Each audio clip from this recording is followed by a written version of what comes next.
Salut, donc vous l'avez compris, apprendre à surfer une fois adulte, c'est difficile certes, mais c'est faisable. Donc moi-même j'ai commencé à surfer aux alentours de 24 ans et je vivais à cette époque à Madrid, donc je pouvais aller surfer à peu près qu'un week-end sur deux au début. Donc qu'est-ce que j'ai fait? J'ai mis toutes les chances de mon côté, j'ai travaillé le plus possible depuis Madrid afin de progresser le plus rapidement possible malgré la distance qui me séparait de l'océan.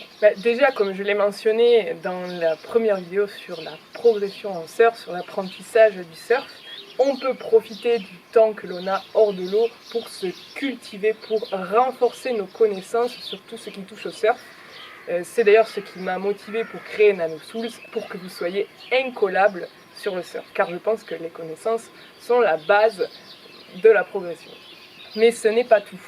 Je vais donc vous présenter dans cette vidéo des outils externes que l'on pourrait utiliser pour préparer notre corps et améliorer notre technique. Donc une partie importante de notre progression passe par le surf training.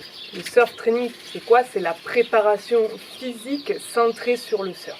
La préparation physique pour le surf est essentielle si on veut aller plus loin, si on veut progresser dans notre surf, que l'on vive proche de l'océan ou très loin. Cela nous permettra d'une part de préparer notre corps pour le surf et d'autre part de récupérer après chaque session. Donc mieux préparer notre corps, c'est-à-dire renforcer notre corps, le rendre plus résistant, le rendre plus puissant, mais également automatiser tous les mouvements clés du surf, comme par exemple la rame, le pop-up, c'est-à-dire se mettre debout sur notre planche, etc., etc. Un entraînement régulier rendra beaucoup plus efficace nos sessions de surf. Donc moi par exemple, quand je vivais à Madrid, je m'entraînais à peu près 2 fois par semaine. Et en fait, grâce à cet entraînement, on va pouvoir profiter de notre session dès la première session de notre surf trip. Si au contraire on ne s'entraînait pas, on aurait besoin de plusieurs sessions de surf pour enfin se sentir à l'aise dans l'eau et pouvoir sentir les bénéfices de nos sessions. Donc quand on va surfer seulement un week-end, ça veut dire qu'on commencerait à se sentir à l'aise dans l'eau au moment de partir. Donc c'est quand même très frustrant et c'est dommage. Donc autant s'entraîner le plus possible en parallèle afin d'être efficace dès notre première session du week-end. Mais la préparation physique, c'est aussi la récupération post-surf.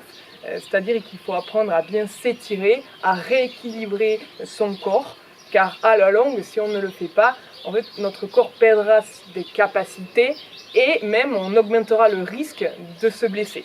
Donc ça serait dommage car ça nuirait vachement à notre surf. Un outil très utile pour progresser rapidement sur nos techniques en surf serait le surf skate.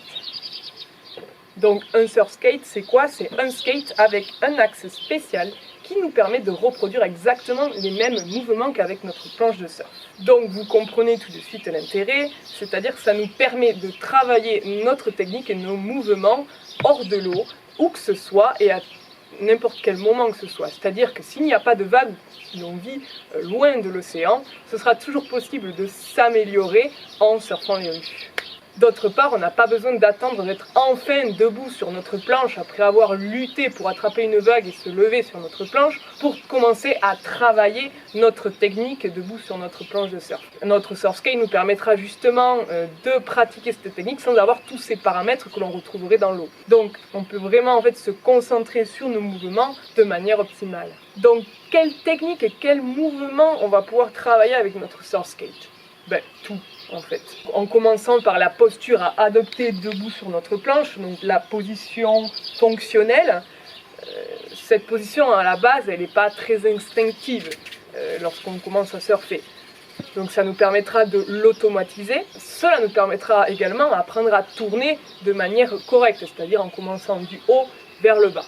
Mais on pourra aussi, par exemple, apprendre à pomper, c'est-à-dire à générer notre propre vitesse dans les vagues. Donc c'est d'ailleurs ce que j'ai fait moi-même. J'ai su comment pomper avec mon skate avant de le faire dans l'eau. Et un jour, en surfant, j'ai vu donc la vague se former devant moi et instinctivement, je me suis mise à reproduire les mêmes mouvements qu'avec mon skate et j'ai pris de la vitesse. J'ai fait 2 ou 3 pompes avant de sortir de la vague car évidemment je ne contrôlais pas encore le timing de la flexion-compression, la position exacte à avoir dans la vague, etc. Mais ça, j'ai pu le peaufiner par la suite en surfant, c'est pas un problème. Mais ce jour-là, je me rappelle toujours comme étant un jour très très gratifiant pour moi. Ça a été vraiment un boost, un grand pas dans mon surf. En fait, parce que oui, effectivement, générer sa propre vitesse sur une vague, c'est quelque chose d'essentiel en surf. Ne croyez pas pour autant que je skate depuis toujours, non, pas du tout. J'ai commencé justement à skater en même temps que j'ai commencé à surfer.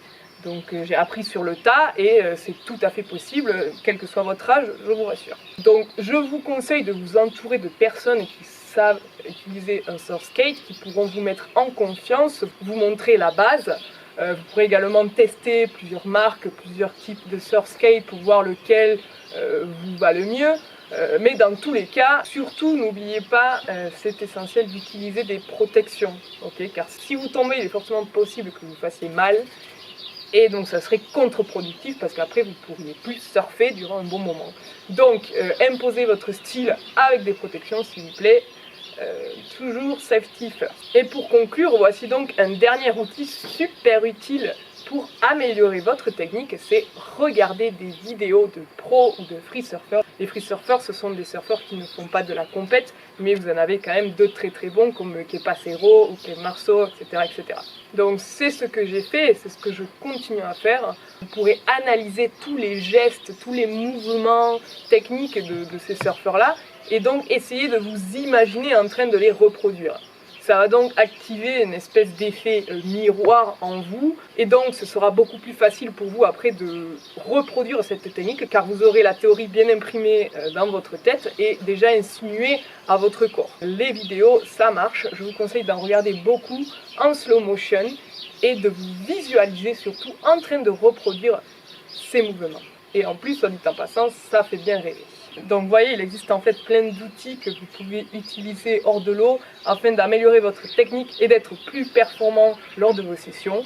Et ce sont d'ailleurs des outils essentiels si vous voulez avancer plus rapidement avec votre surf. Si l'on combine une vision claire des choses, des connaissances solides, un corps entraîné, préparé et en bonne santé, votre progression sera plus rapide. Donc je viens ici de mentionner un élément clé dans le surf, un corps sain. Effectivement, si le corps ne suit pas, ça sert à rien, on ne pourra rien faire.